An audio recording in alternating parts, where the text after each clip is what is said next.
Hello, everyone. See a few more joining here. We'll get started here in just a moment. I was kind of thinking Adam would pop in, but maybe not. He'll be running really late if he is, but he is on vacation this week. He is, I don't know, dragging a trailer somewhere around Yellowstone National Park.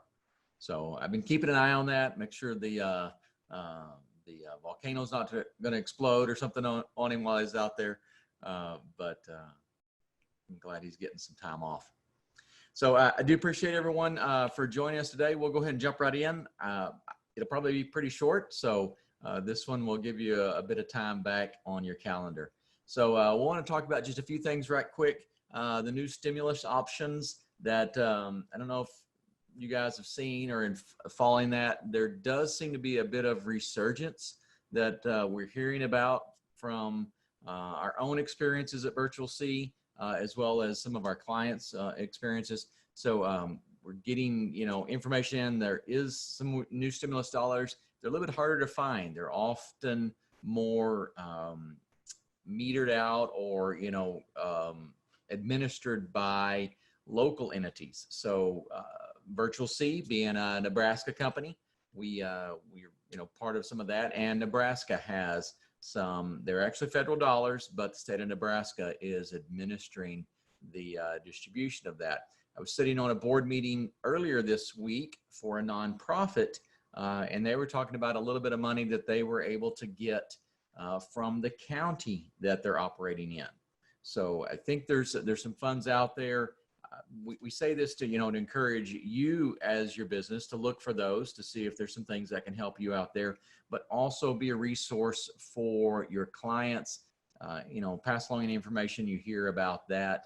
And one of the coming trends that we see is how this money is used. So right now it's been pretty broad, payroll, just some general stuff, but we are seeing some stuff coming down that these dollars have to be used in a specific way. Is it going to be used for education? Is it going to be used for doing something remotely? I think there's going to be some niche areas in there.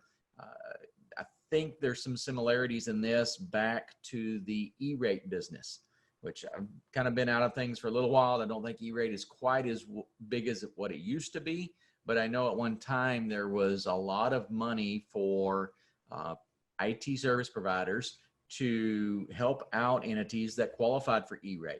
I know I worked with one for many years, and it was a very profitable. It was a bit of work. All right. I'm not going to say it was easy by any stretch of the imagination, but it was profitable work for our organization. So, be open to how those are going to come about and look through those. All right, the next thing we want to talk about is the capitalization on the remote work.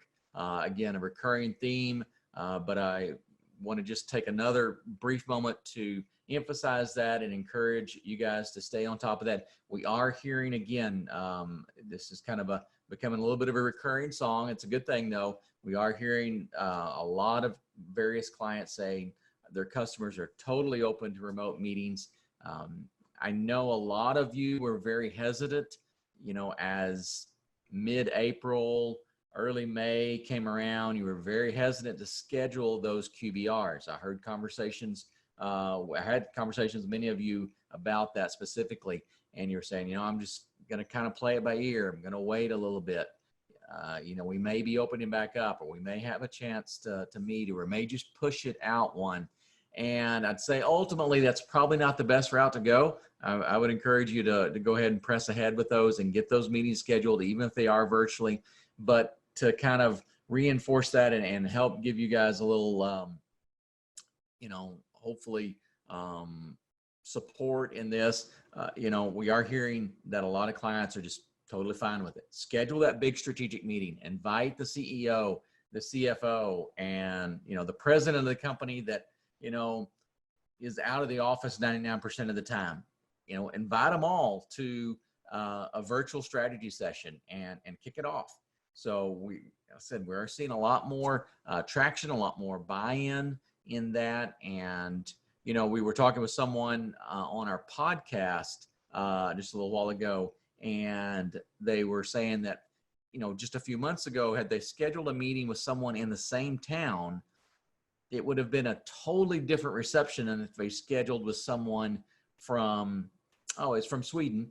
So someone from another country, someone, they do a lot of business, I think, in Finland, and then just in European Union in general. And they said, they might schedule meetings and, people several hours away. Obviously, it was no big deal to schedule a virtual session, but scheduling a virtual meeting with someone in the same city was kind of a taboo. It's a weird thing. Why are you doing this? Do you really not have any skin in the game?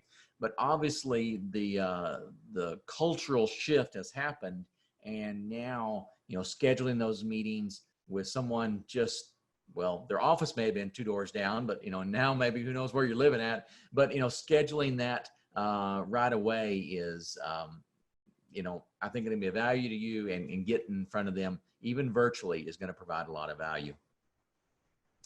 And yeah, thanks for a comment, Bob. Yeah, I'm surprised about some people trying to push it back. And I think it's just a bit of unknown. People are not sure what their clients are really feeling. They're not sure if they get them on a call. I don't know. Some people may be thinking, hey, the clients may go, hey, while I got you on this video call, I want to let you know we're going to cancel.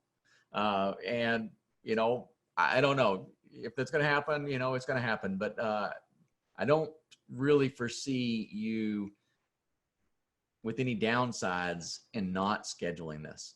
And we'll put this out there again. If you guys want to launch with some more strategic initiatives and you would like some help, engage Adam and I. We're still developing a pilot program, and we can get you some more details on that, where we'll come out and work with a group of your clients and actually kind of drive that whole process.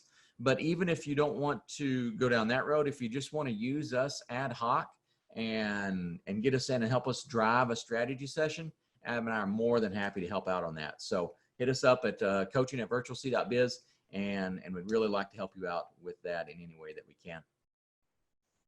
All right, and then the last thing we want to talk about, and yeah, without Adam here, and he and I making corny jokes off each other, I think this meeting is going to go much, much faster. So the last thing I want to talk about is making a plan for the new marketplace. And again, this kind of goes back to whatever the new normal is going to be, whatever things are going to look like, in the new marketplace going forward. And, maybe I just like it, but one of the responsibilities that I feel in working with you guys is kind of be an aggregator of data. So I'm constantly going out and reading and trying to get some information together to share with you guys, pass along insights that I find. You guys are a great resource of information. And so I definitely don't want to be a bottle on that. I want to be, a conduit and pass that along. So here's a little bit of what I've been hearing and seeing and finding out myself. Oddly enough, there's really nothing that earth-shattering. I'll tell you about an interesting little data set that I found, but overwhelmingly people are wanting to work remotely. Okay. Now it's a really wide category though. All right. So make sure when you talk with people that you don't allow the conversation to fall into the extremes. The one extreme being that, we're just going to turn the office back on like it was. There'll be some magical date on the calendar where time will reset and things go back to the way it was. That's not going to happen. All right. So we obviously want to stay away from that. There's an extreme to that as well on the other end of the spectrum. And that's like, everybody who can is always going to work from home. No, that's not going to be the case either. Right. So, as more often than not, it's complicated, right? It's a little bit more of a mix in the middle. Some people do want to come back to the office. Some employers want them to come back. Some employees don't want to come back. Some employees do. The rate at which they do, we are finding, or what I'm seeing in a lot of the data is there doesn't seem to be this huge wave of, hey, remote full time. And that I do see as a pretty small category. And what I'm seeing in all the data sets I'm looking at is this 2 to 3 day window keeps popping up with a range of, on the low side, like 35%, on the high side, more around 65%. people, the percentage of people who want to do this 2 to 3 day range. So I do think that's going to be a big group that we have to deal with. And then obviously there's the smaller outliers, people are just going to come in once a week or stay home once a week, and we'll have to figure all of those scenarios out and help our clients through that. But I want to talk about this interesting story that you need to be careful about the data that you see and kind of ask probing questions. So I'm doing kind of a general review, and I'm searching through some stuff, trying to use some date ranges to just really zero in on more recent information. And I'm finding this data from a company called Gensler. All right. And I'm not familiar with Gensler. I try to stay, abreast of all, Gartner and IDG and Infotech, and all these other guys that are out there. And I'm thinking Gensler, I haven't heard of these guys. And if you look at it, it really looks kind of a tech, sort of, hey, we're, providing information to the technology industry, maybe, it's not stated, but I don't know, maybe I'm just reading something into it, but it's kind of applied. And I'm reading through their results and I'm very surprised. They are on the, hey, let's get people back to the office. Let's swing things back to the way they were ish. Yeah, they're obviously not, going to the extreme there, but their data sets all seem to be very out of line with a lot of other data sets that I'm monitoring. So I go through and I read the information. They've done a good job of putting it together. I like it. It looks good. It's easy to follow. I like the graphs and charts and all that. I'm easily distracted with the graphics, right?